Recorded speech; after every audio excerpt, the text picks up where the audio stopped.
understanding what you're wanting to get out of it, and then understanding the people that you're talking to, and sort of that, we're going to go back to Fiji, the culture. You know, they're very humble, they're very nice, and they want to give you the answer that they think you want at times. So you've got to question a little bit more and give them the space to actually allow them to speak freely and openly. Welcome to the Sporting Mindset Show. Our chat today is with High Performance Manager for Netball Australia, Alana Thomas. We discuss what high performance means, the power of curiosity and questioning, and what it means to build world-class sporting environments through building quality relationships. Please enjoy. Alana Thomas, welcome. Thanks, Dwayne. It's great to catch up and great to see you. Now, nicknames, do you have any? And if so, have they impacted your personality? Oh, I've had a few nicknames. Probably the one as a kid, it was Banana, or Alana Banana. That's a family nickname. And then Lans is one I get, or AT. In terms of influence me, it's always just been fun. I probably haven't taken too much. They're just different versions of my name, really. There hasn't been any other nicknames that I've sort of got across my journey that have stuck. So they're probably the big ones. But yeah, they're just obviously different interpretations of my name. And do you own them? Do you feel like you own them and they become part of you?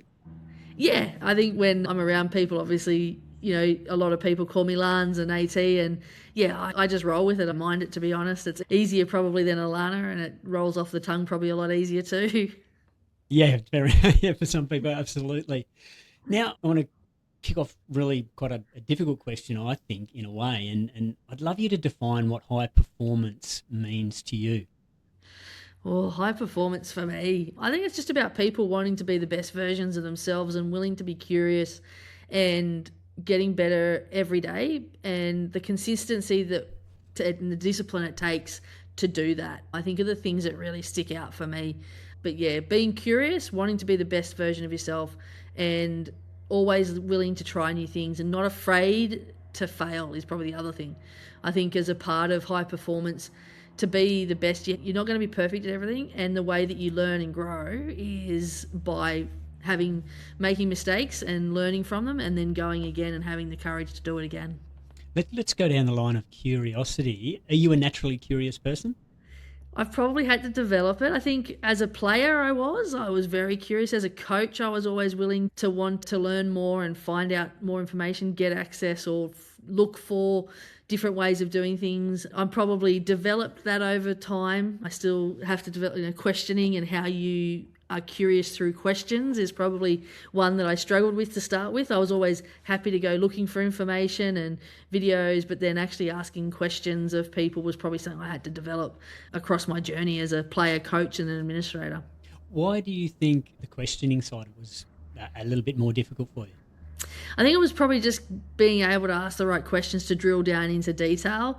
I think I was very surface level, and then people can give you answers, but then being curious to pick up cues in what they're talking about and going, I want to explore that a little bit more. Can you tell me more? Or why do you do that? And actually taking the time. I sort of probably felt a little bit scared of taking up too much of people's time when I was initially starting out. And what environment was almost like the trigger to get to understand that better? You're saying you're working on it, but was there a moment in time where you thought, I've really got to work on this part of curiosity? I think it was when I took the leap to go, I want to go into rugby full time. I'd been working as an accountant and in business and juggling coaching and working. And I went, I really want to go into rugby full time. I want to have an influence and do that.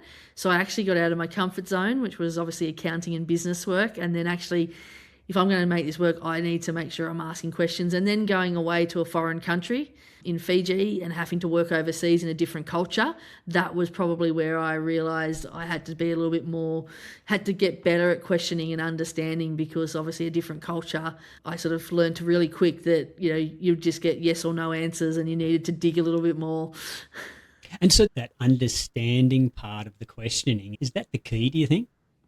Oh yeah, 100%. I think so. Understanding what you're wanting to get out of it, and then understanding the people that you're talking to, and sort of that, we're going to go back to Fiji, the culture. They're very humble, they're very nice, and they want to give you the answer that they think you want at times. So you've got to question a little bit more and give them the space to actually allow them to speak freely and openly.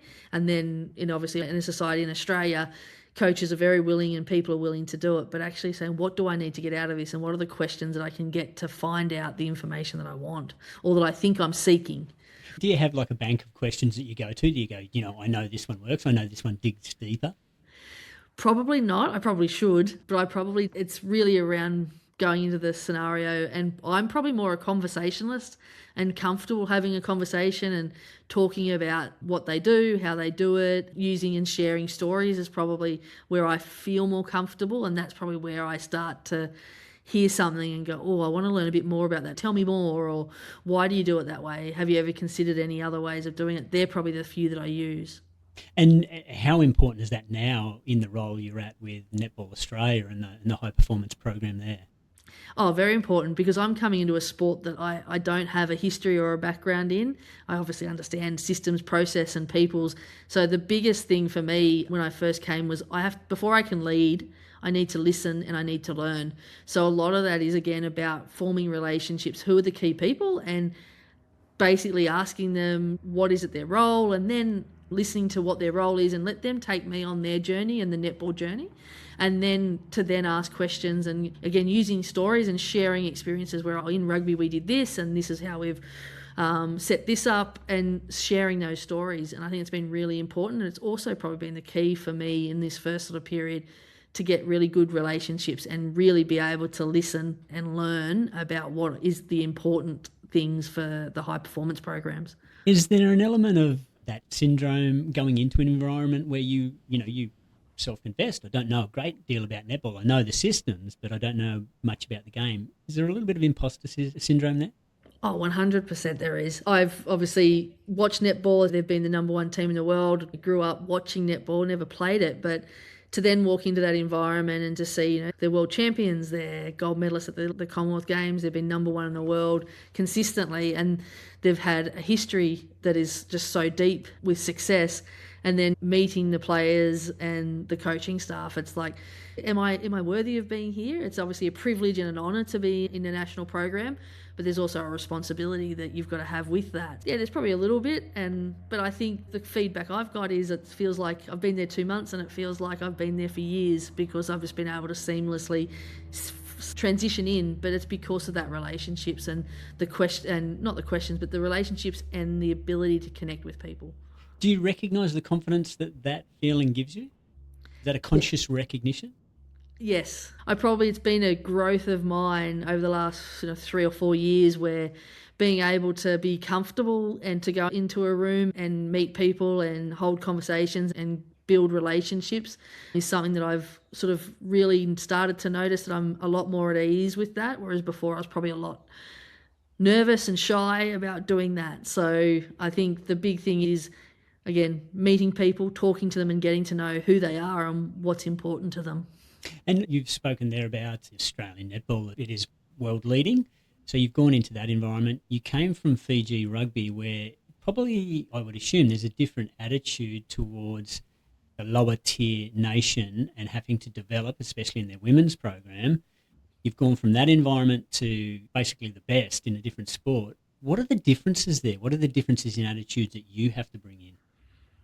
Yeah, I think in Fiji, there's not as many resources there, so you become a little bit innovative in how you have to think or making decisions, and how can you really make things stretch further from a resource perspective. And then coming into netball, obviously the world leading program has been different, but again, it doesn't always necessarily mean that there's massive resources available. I think we've got the big differences for me is we've got the world's best league in netball with some of the best players in the world, and that lays a really good foundation, but we've just got a really good participation base of players coming through, and we just seem to be year on year being able to produce great athletes.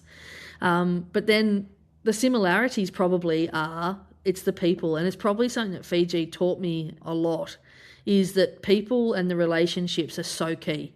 It's a relational country, and that forming relationships and getting to know the people and being able to have good relationships allows you to really implement the systems and the processes and really get really good buy-in, but also making them robust and have longevity is really important. And I think that transcends across whether you're an emerging nation or a developing nation in resources or at the top, because at the top you're probably looking to what's the next thing. You're having to look, how do I stay there?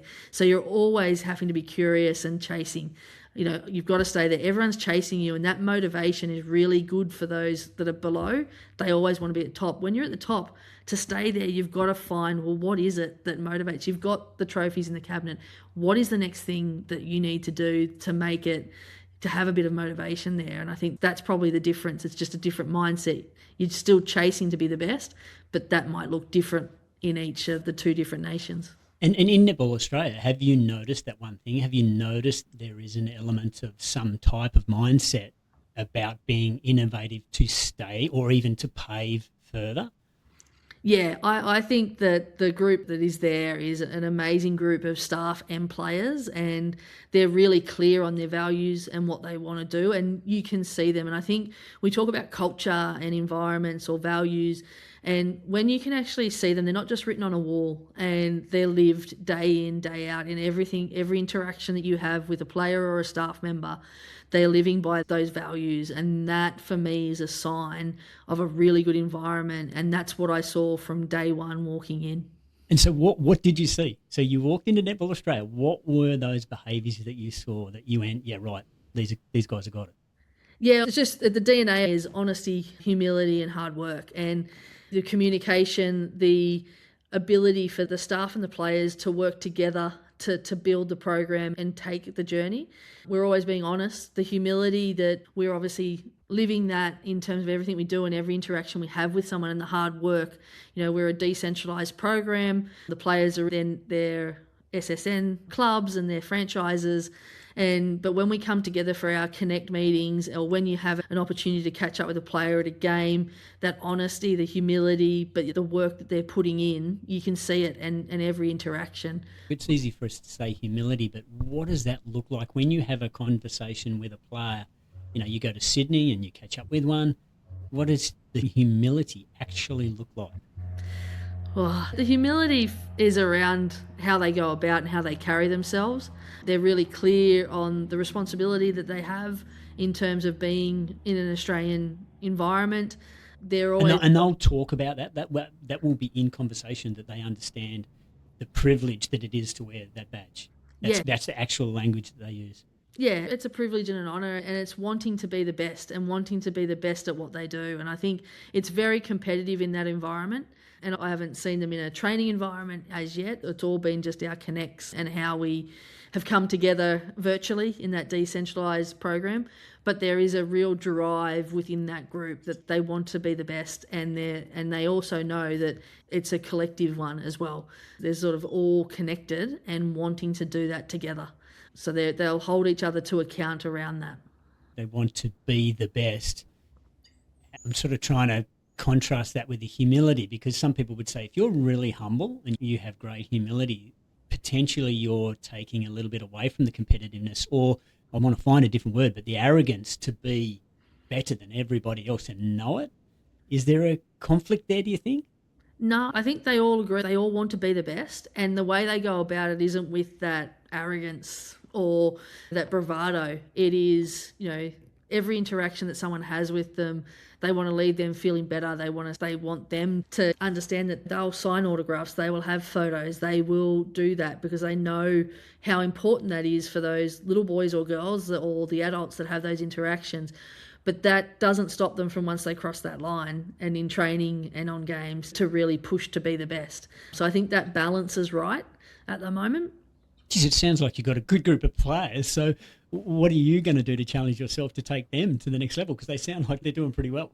Well, we've got a great coaching and management staff, performance staff that'll do that. My job is just to support whatever they need within that environment, and to support the coaching staff and the performance staff to provide the environment or the needs or the resources that they need, and also to be able to have conversations. And I think coming from being a player, having been coach and now a sports administrator, I've actually walked in all of those shoes and have seen them from those angles. And I think that really provides me with a really good lens and perspective that I can add value or at least support. And I know, having been a head coach, it's a pretty lonely spot at times, as you probably would know. And having people that you can talk to and really have honest conversations with and be vulnerable with is really important. And that's something that I really value, that I hope I can offer the staff and the coaches, and to the extent the players as well.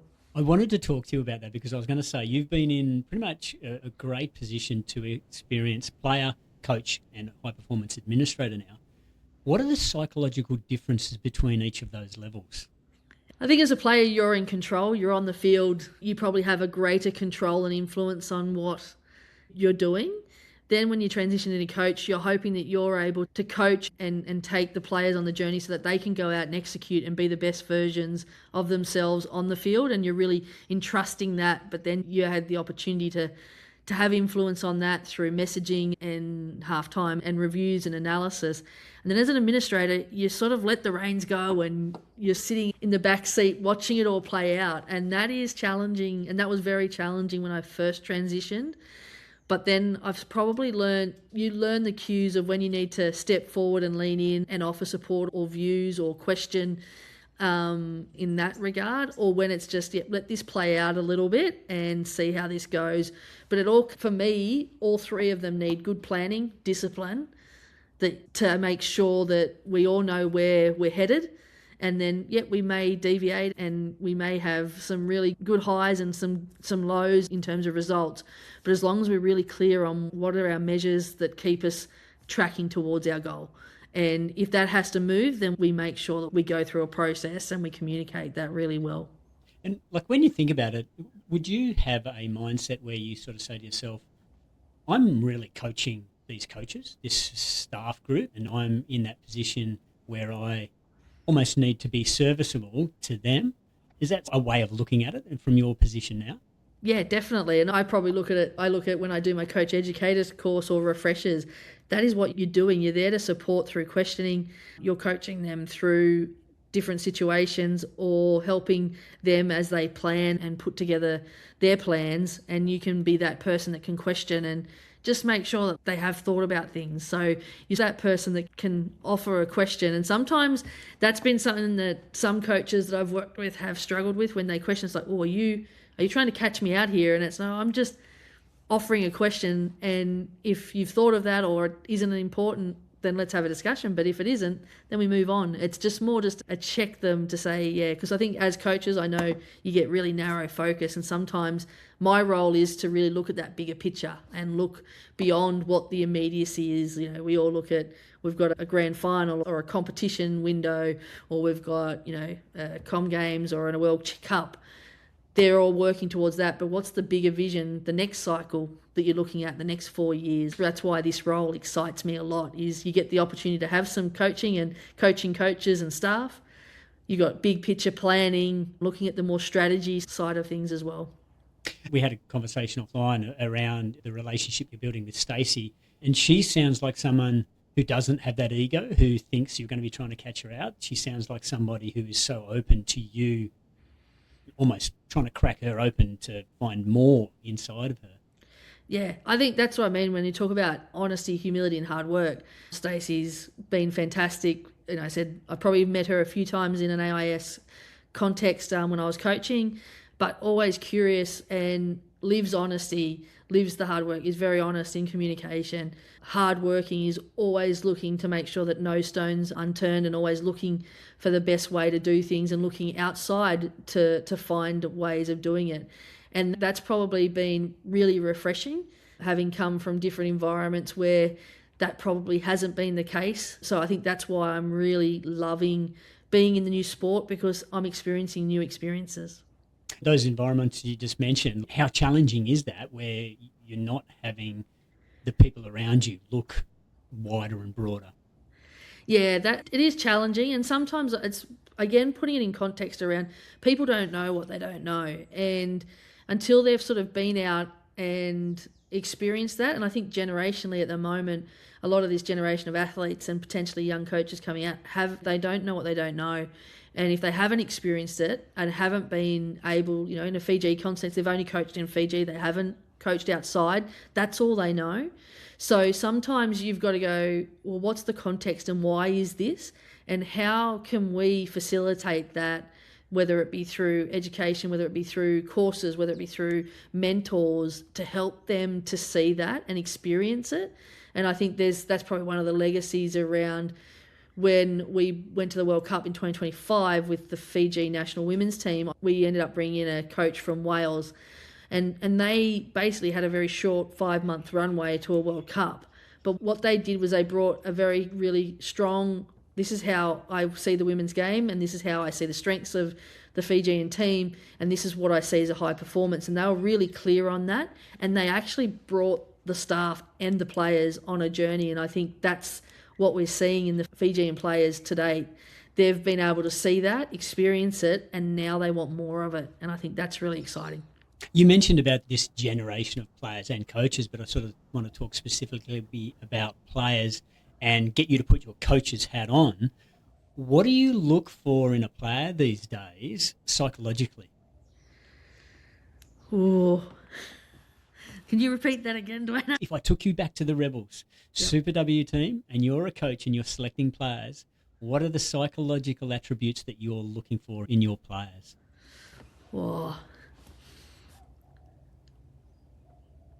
I'm definitely looking at players that are wanting to learn and curious to learn and wanting to spend time doing those extra things and willing to ask questions of how do I be better.